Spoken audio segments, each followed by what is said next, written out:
I have many thoughts about last night's Democratic presidential debate, one of the biggest one of them being fuck Joe Biden.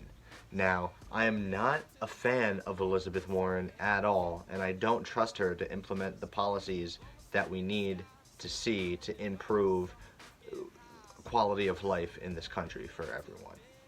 But she is the senator who pushed the Obama administration to establish the Consumer Financial Protection Bureau, which then returned exactly $12 billion of money that was stolen from American taxpayers back to American taxpayers.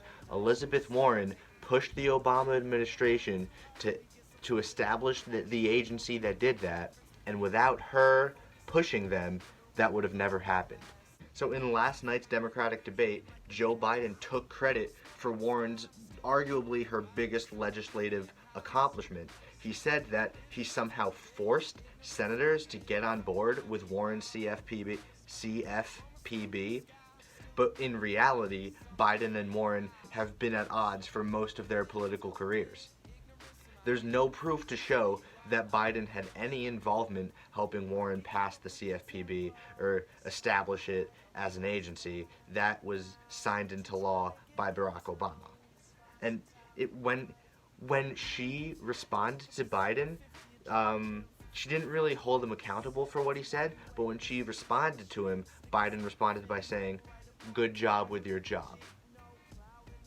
That is one of the most disrespectful fucking things I've ever fucking heard. Warren just let him get away with it, though. She didn't say anything to refute his statement. She just let Biden take credit for what is her biggest legislative achievement of her career.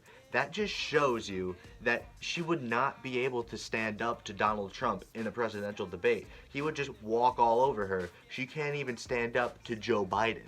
Now, Bernie had some amazing moments when although I thought he could have jumped into the conversation a little bit more, and it kind of looked like he was just letting some of the other candidates talk their campaigns to death, like Amy Klobuchar and fucking Tom Steyer. Like, why is that guy even there? He bought himself into the debate.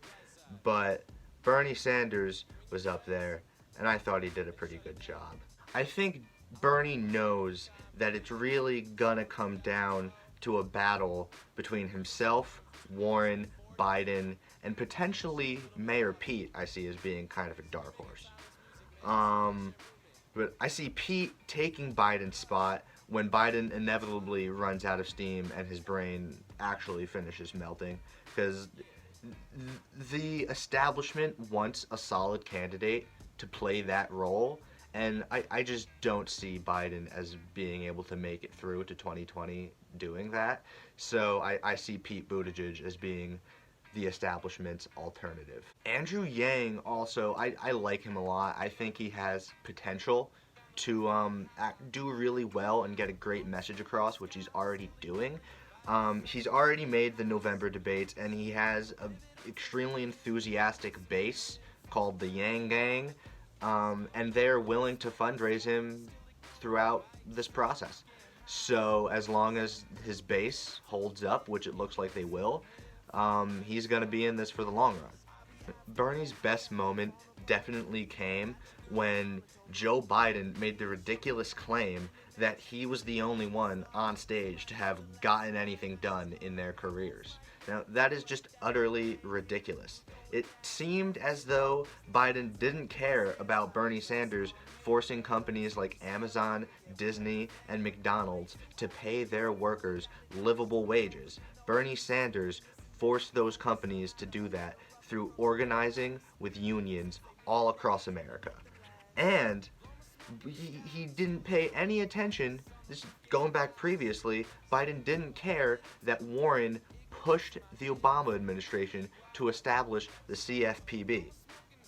He doesn't even acknowledge that Andrew Yang is a successful businessman who has created hundreds of thousands of jobs during his career. It's just utterly ridiculous to claim that you're the only one that has gotten anything done in your career. Unlike Warren, Bernie didn't let Biden get away with this ridiculous claim. Bernie came right back at Biden and said, you got done, you got the Iraq war done, you got horrible trade deals done that destroyed the working class, you deregulated and bailed out Wall Street and turned your backs on the American people. That's not an exact quote, but that's the gist of what Bernie Sanders said. Joe Biden had no response because he knows that the policies that he's supported in the past have caused the decimation of the working class and directly led to Donald Trump's presidency. The populist alley that was open for Donald Trump to win the presidency through was created through terrible policies, terrible neoliberal policies that have arguably been the consensus for both parties in Washington since the 1980s.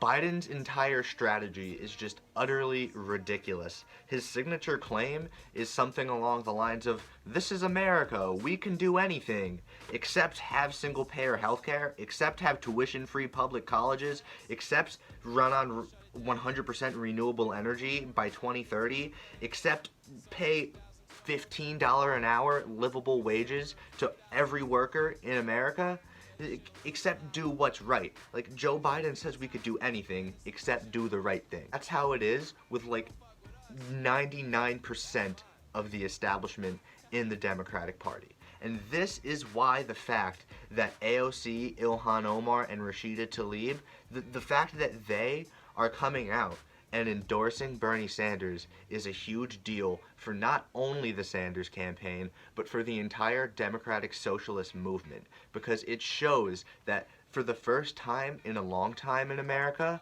we have a part of a legitimate legislative body that is standing up against the democratic establishment and is standing up for the working class in America. This is the start of a political revolution.